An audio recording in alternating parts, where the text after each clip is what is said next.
I was very excited about working with Bayona, the director, because he's done some amazing work. There's an incredible story that he's telling on this spot. And the whole spot is about, there's no seconds. In other words, like you race to win.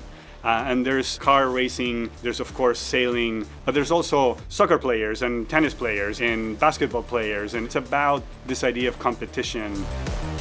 It was a 5-day shoot, and it was an enormous crew. I think we had something like 120 crew. We were shooting first in southern Spain, and they had built this enormous tank with different depths, so we could shoot both a swimmer with an underwater camera, and we could also shoot a car driving as if it was on the surface of the water.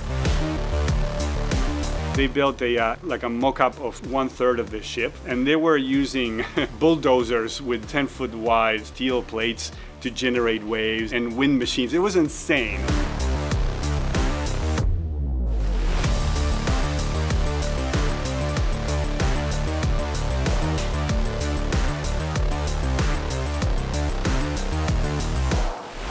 I've done many shows with water, and one thing about water is that you would think that it gets easier the more you do it, and you'd be wrong.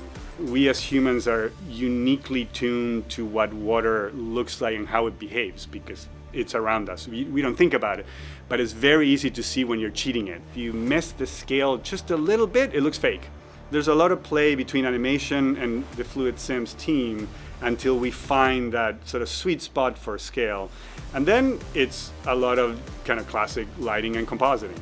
By doing it all in Karma inside Houdini, we're rendering everything together, which has a lot of advantages.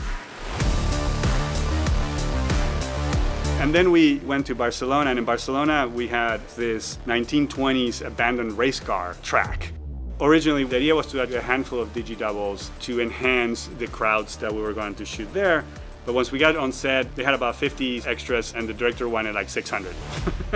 So, which is something that happens. We were able to utilize Houdini crowd sim pipeline that actually ended up being quite successful and relatively fast to control and to create. And we ended up using it both as full-on crowd sim in which the entire crowd is CG and a bunch of mid to close-up shots that had extras running. We rotoscoped the entire crowd, and then we added our crowd simulations in the background.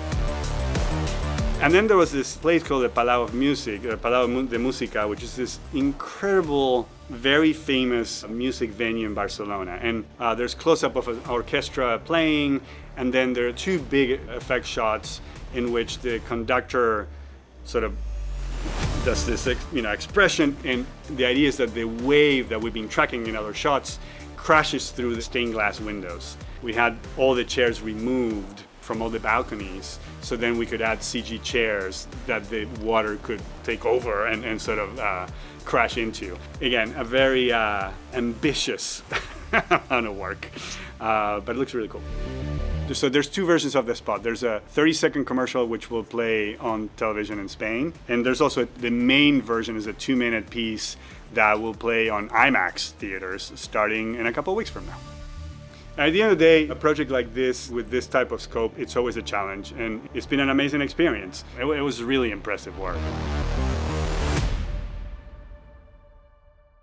I'm excited to see our work on big screen. You're gonna have to send me to Spain to see it. I'm hoping that they'll send us photos of the piece playing on the IMAX screens in Spain. Otherwise, we're gonna have to do a trip there.